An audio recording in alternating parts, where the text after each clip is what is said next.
South Bossier, community still matters. And that's exactly what you'll find at Bonvenu Bank.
All right, welcome everybody to the Full Moon Kickoff. That's the Louisiana Rouxgaroux pregame show, sponsored by Bonvenu Bank, and today it's sponsored by Daylight Savings Time sun in your eyeball. Yeah. If you're wondering why I got my sunglasses on, it is because it is a little sunny here in the concourse of the Brookshire's Grocery Arena. It's very bright, but I think it's about to come down a little bit. The sun will be out of the way, and it'll be all right. What's funny, though, I was just telling you before we went live, I got my sunglasses on so I can see because the sun is very bright. Right. But the polarized lens, I can't see the monitor. So if you see me pop them up, I got to do something on the computer. It's all good. We got about another 45 seconds, and I think the sun's going to be behind this banister, and we may be all right. But well, let's talk about tonight's game. We are playing the Southwest Kansas Storm. Yeah, so this is an interesting game for Louisiana Rouxgaroux. The Storm had a bye week to open the season. They didn't play last week. They're a brand new team to the NAL, so there's no film on this team. Nothing for the Rouxgaroux coaches to look at and say, this is how we're going to game plan for this team. And so it adds a different element.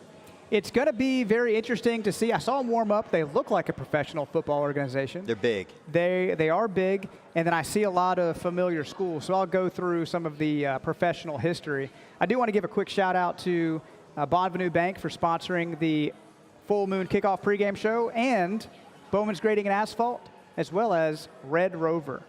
Those are our three great sponsors that bringing the pregame show today. Now, looking through here, I see a couple wide receivers and quarterback with some pretty interesting history. I assume wide receiver number 1, Demarius Washington.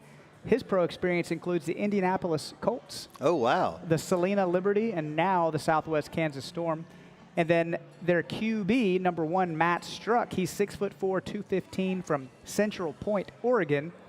And his history is Southwest Kansas Storm, the X League, and the GFL. I don't know what the GFL is. I don't know. Is that the girls' football league? Or? I have to look it up. So, pretty significant, even one. So this is a funny one. Zach Fondell, his professional. Oh, watch out. You got to wave now. His professional history is 3 question marks. Yeah, so they're not 100% sure. We're not sure where he played at, but he's definitely got some pro experience. And let's talk about some of the updates on the Rouxgaroux roster. We have some big changes this week. Yeah, so we had a couple changes after last week's game. A couple of roster changes. The most significant roster change is going to be our starting quarterback. He's going to be number 1, Taz Wilson. Played college over at UAB, has about 7 years experience in arena football, has won a few championships at the helm from some of his previous teams. So big experience, and that is something that this team really needed last week. I mean, the 2 quarterbacks that we played, they played well. But they weren't really getting the job done. Coaches, general manager said, you know what, we need to bring somebody with some experience in to coach this team. And so that's what they've done. They got a leader in Taz. I was watching him warm up, and man, he was throwing dimes. It was exciting. I didn't get a chance to watch him warm up yet, but I did get a chance to hear him speak at the press conference, and he sounded like a leader. He's like, hey, I'm gonna show up. I just flew in last night. I practiced with the boys today. Yeah. It went great. We're gonna take this team to the championship. Yeah, so yeah. I really like that. Yeah, so for those that don't know, Taz got here on Tuesday afternoon, late Tuesday afternoon, just in time for the Louisiana Rouxgaroux practice, which I think starts around 6 o'clock. Mm-hmm. He practiced with them Wednesday, Thursday, and Friday. Warm up this afternoon, and then so we're going to see what he's got. Pretty exciting stuff, though. I'm very excited to see what Taz, and what a great nickname too. Very excited to see what Taz got. It's interesting, Taz. I think a Tasmanian devil. Yeah. And then you look at the logo for the opposing team. It's kind of got a little got the dust devil tornado, or something in there.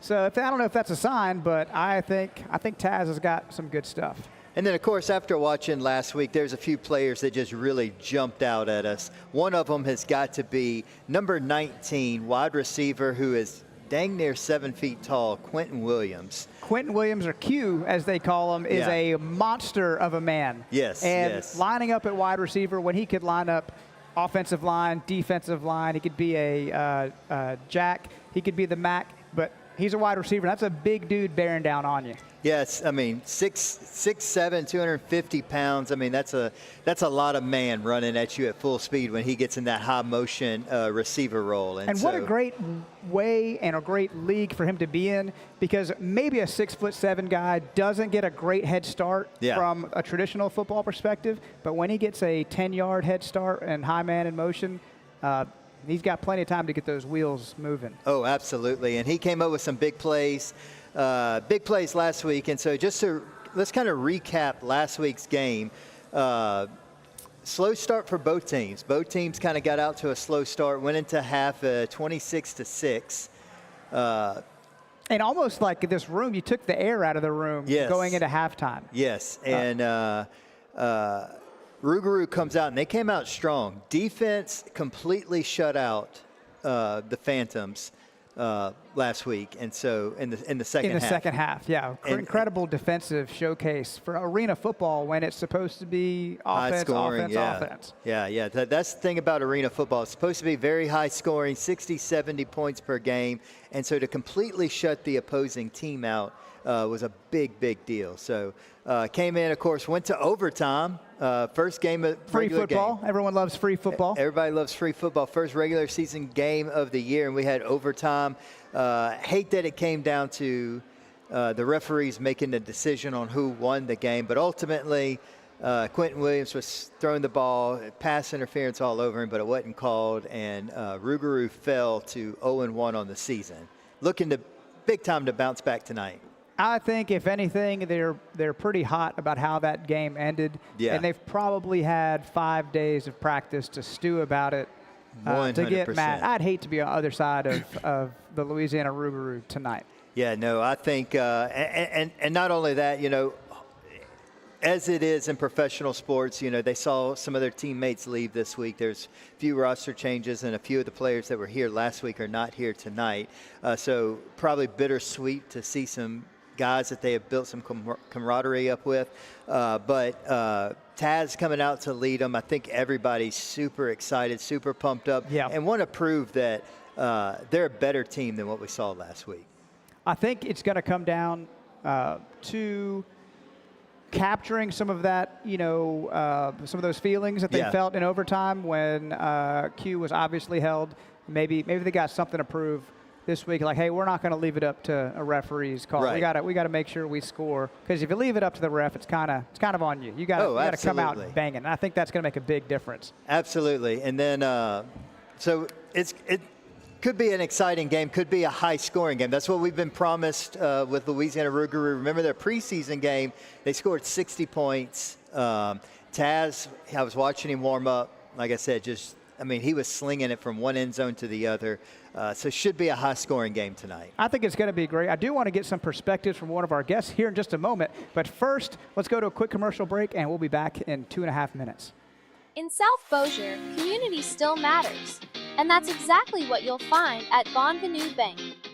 Right off Jimmy Davis Highway near the bridge, Bonvenu Bank offers personal service you can count on. Whether you're opening a checking account, financing a new home or vehicle, or growing your local business, their team is ready to help you move forward with confidence. Local decisions, local people, real relationships. Visit Bonvenu Bank in South Bossier today at 1600 Jimmy Davis Highway, or call 318-747-7626 to get started.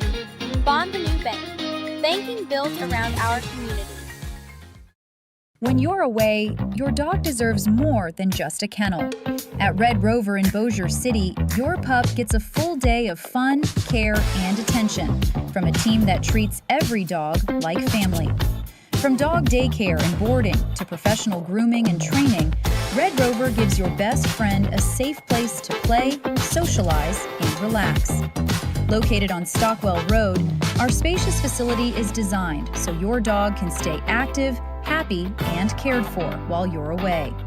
Call Red Rover today at 318-741-3322. That's 318-741-3322. Red Rover, send your pup on over. Looking for top-notch asphalt and concrete paving in Northwest Louisiana? Look no further than Bowman's Grading and Asphalt, your trusted paving contractor since 1968. From driveways to parking lots, there's no project too large or small for Bowman's to handle. Ready to transform your property? Call 318-742-8100. Bowman's Grading and Asphalt, where experience meets innovation, and your paving needs become our priority.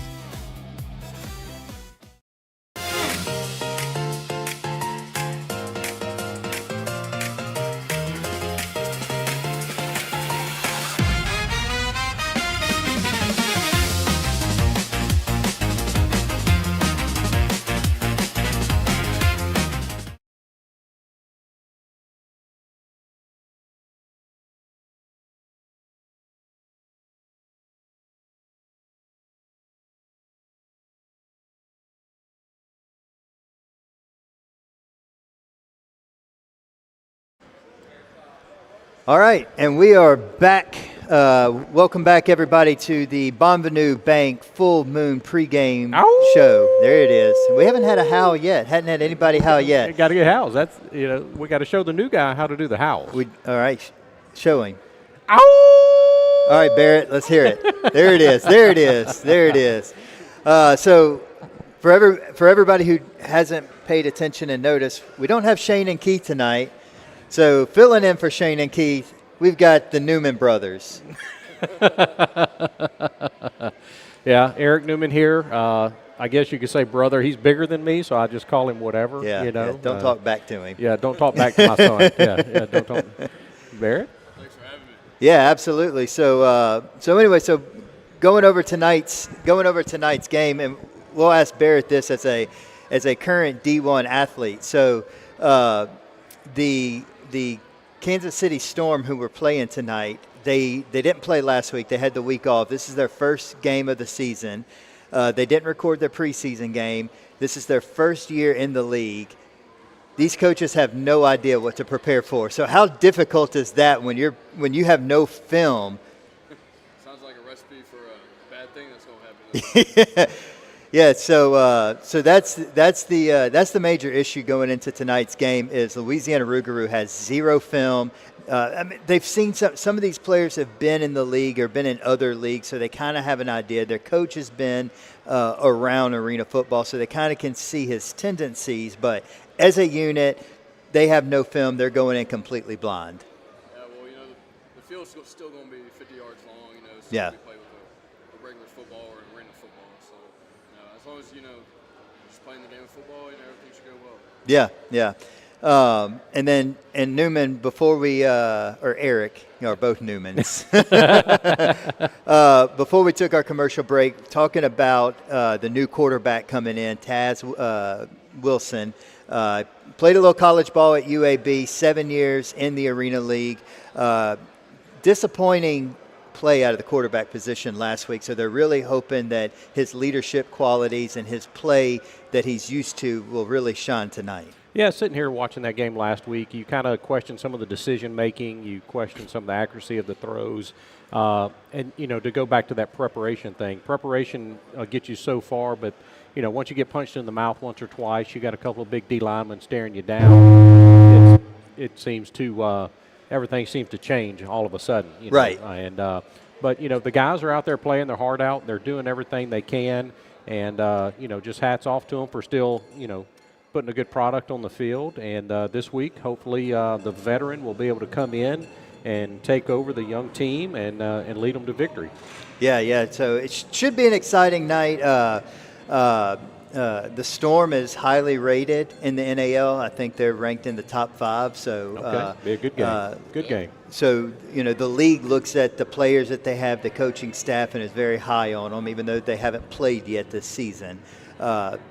Taz coming in, we talked about 4 of his 7 years. He's won a championship. He comes from a winning culture. That's a good pedigree to have, especially at that quarterback position, because it's such a position of leadership that anytime you can put somebody in there that's been in the big game, that's gotten their team to the big game, you really look to have those guys really step up and lead the team. Yeah, absolutely. Barrett, from a defensive player standpoint, so Barrett plays linebacker. What would you do if you were in a 50-yard field with hockey boards around, no sideline, and you could hit somebody as hard as you wanted without worrying about a flag? I mean, this looks like heaven for any linebacker that plays. I mean, this sport just looks awesome. I mean, the field's only 50 yards long and 20 yards wide, so you can't really outrun anybody. So hoping for a good physical game tonight. Yeah, we've talked a couple times over the last 2 weeks.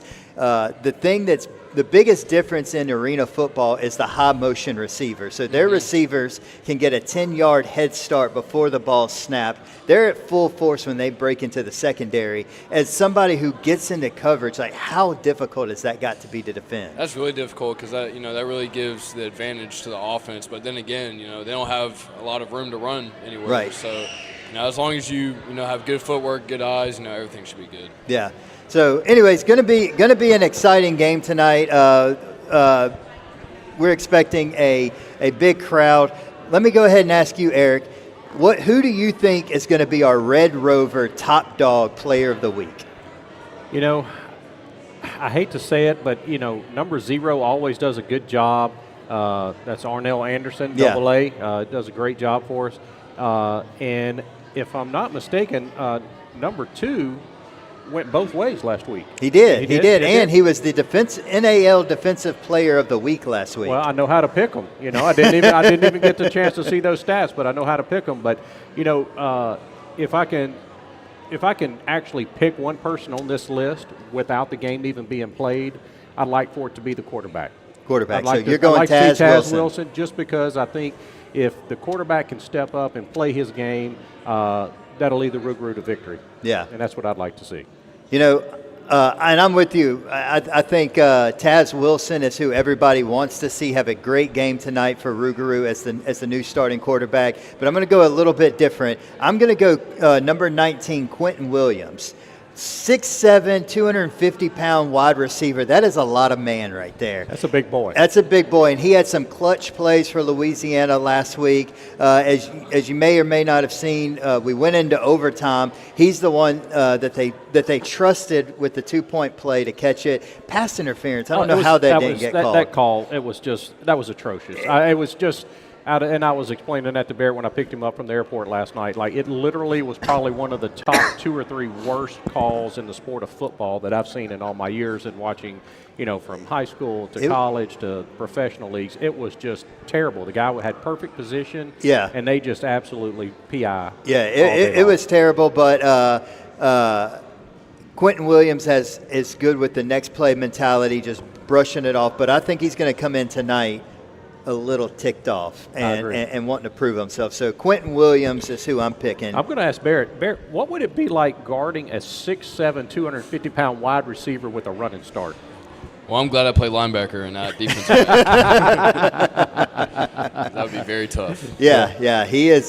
He's a big guy and strong hands too. That's something that we saw last week. He was going up, making a lot of contested catches, grabbing the ball. Very athletic. Very athletic. Goes over the boards a couple of times. So I kind of like to see Barrett out there, using that.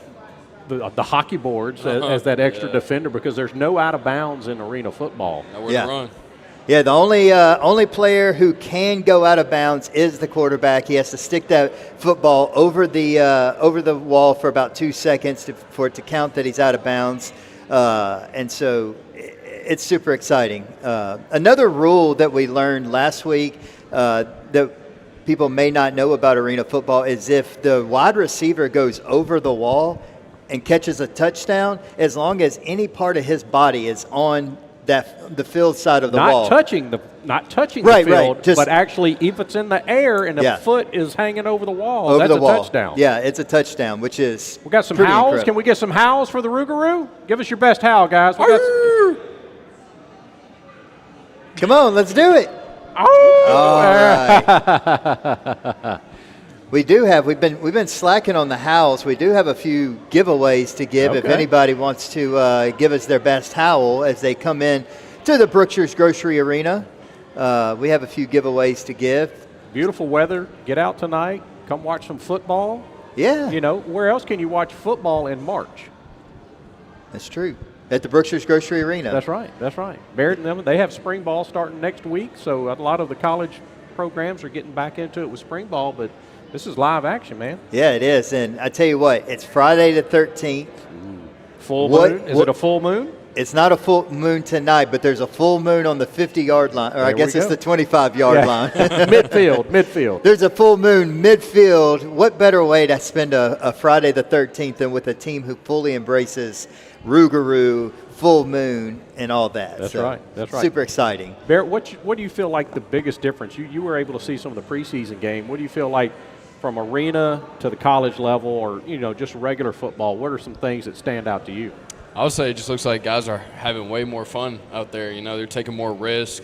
They're having way more fun. They're out there dancing. And it's just good old time out there. On the college level, it's obviously going to be more competitive, and you're playing to get to the next level. But here it looks like everybody's at the final destination they want to be. So it's just looking way more fun. Yeah. Well, and I tell you something about arena football that a lot of people don't understand. These are great athletes. These are not a high school football team coming in here. The quarterback for the Storm actually played for the Indianapolis Colts. There we go. Paxton Lynch, former quarterback for the Denver Broncos, plays in this league. And so you do have very good athletes. And absolutely. The man who kind of made arena football famous, Kurt Warner, was arena football quarterback before he transitioned to the NFL. That's where they came from, the greatest show on turf, because it transitioned from turf to the regular field. Absolutely. Right. I mean, you see guys from Tulane, Florida State, Kansas State. You have some JUCO guys. You have some local guys, McNeese. You got Lafayette on here, but I think that's up north Lafayette. Over here we got Texas Tech. So you were talking about number 19, Quentin Williams.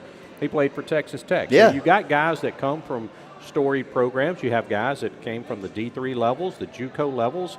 And when you look at them on here and you see the NA, that guy came straight out of high school into arena football. Into arena football, yeah. And so I mean, these are good athletes. Some of them, this is their dream, play arena football. Some of them, they want to go to the CFL or the NFL, and they want to kind of move up the ranks. But every player has a different why. That's something else we talked about in this week's coaches show. We talked about in this week's coaches show that we had General Manager Steve Walters on the show, and he talked a lot about how your team in arena football changes from week to week. And so the team that you start with in week one will almost never be the team that you have the last week, because you got guys going to NFL OTAs. Right. You got guys being pulled to go over to Canada or to Japan or to England to play ball. And so they're constantly moving. They're constantly on the move. They're putting film out. I mean, you have NFL scouts, you have CFL scouts watching these games to see who they want to bring to their team. That's right. And they'll call a guy up, and guy has a magnificent game tonight, and next week he's in another uniform. Yeah. He gets the call up. These guys don't hesitate to take that opportunity to get to that next level, whatever it may be. Yeah. So anyways, exciting game that planning tonight. We're going to go ahead and transition over into the arena. It's almost kickoff time, but if you are watching at home, you can catch all the action on NAL Network, or you can listen to it on 1130 The Tiger, or you can just follow our reactions right here on Sobo Live. That's if right. you're in the arena, put your AirPods in, listen to your best friends as we watch Rouxgaroux football. Last thing before we go, score predictions. Man, last week I blew it out of the water. I was like, over-unders like 80-something. We're going to roll them. I'm going to say with the new quarterback, I think we're going to put some points on the board. So I'm going to go 52-34 Roux. 54-32 Roux. Barrett? I agree. I think this new quarterback's going to light up the scoreboard, so I'm going to go 56-21. All right. 56-21. Dominant game by the defense as well. All right, I'm going to take the over. I'm going to go 60-26 Roux. Okay, then. I like it. Everybody talks about putting points on the board, and we got two defensive guys. Yeah, and I tell you what, one of the things that the Rouxgaroux has lived up to is their defense. That's I mean, right. we shut out the team last week in the second half. We sure did. All the coaches say this is one of the best teams, best defenses in the NAL. So, and it's going to be hard to score 30 on them. So we'll see what they can do. So catch us on the NAL Network, 11:30 The Tiger, if you want to listen on radio, or right here on Sobo Live. If you're in the stadium, put your AirPods in, and we look forward to seeing you. Kickoff is at 7:05. Thanks to Bonvenu.